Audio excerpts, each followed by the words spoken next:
বন্ধুরা নমস্কার, আশা করি আপনারা ভালো আছেন।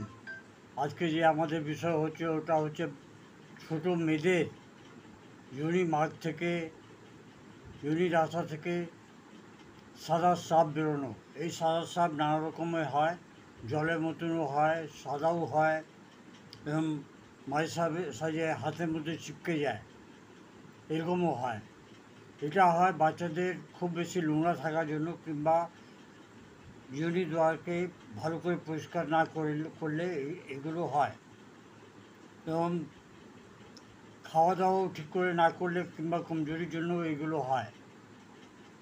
এবং কখনো কখনো ছোটো বাচ্চাদের সর্দি খুব বেশি লেগে যায়, ঠান্ডা লেগে যায়।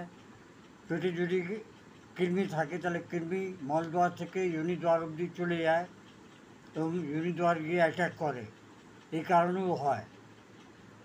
এর মধ্যে যে দুটো তিনটে ওষুধ আছে, এমনি হোমিওপ্যাথিতে তো অনেকগুলো ওষুধ আছে যেগুলো লক্ষণ হিসাবে বাচ্চাকে দেখে কিংবা লোককে দেখে ডাক্তাররা ওষুধ দেন।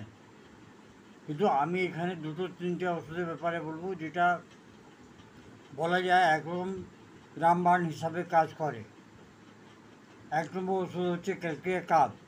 ক্যালকেরিয়া কাপ ওষুধই 6-14 দিনে 3 থেকে 4 বার যদি দেন কিংবা 5 বার যদি দেন তাহলে খুব ভালো কাজ হয়। ক্যালকেরিয়া কাপের সঙ্গে যদি সিপিএ যদি দেওয়া হয় তাহলে আরও ভালো কাজ হয়। এছাড়া যদি বাচ্চার পেটে যদি কৃমি যদি থাকে, তো কৃমির জন্য যদি সিনা 30 রাত্রিবেলা একবার খাওয়ার পর কিংবা 200 খাওয়ার পর আধ ঘন্টা পর একবার যদি দেওয়া হয় সপ্তাহে 3 দিন, তাহলে এটা কিন্তু খুব ভালো কাজ করে।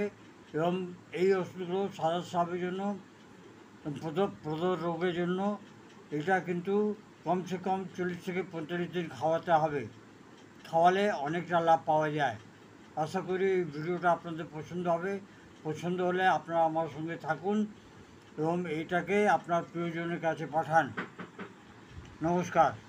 Long live homeopathy, long live Hahnemann.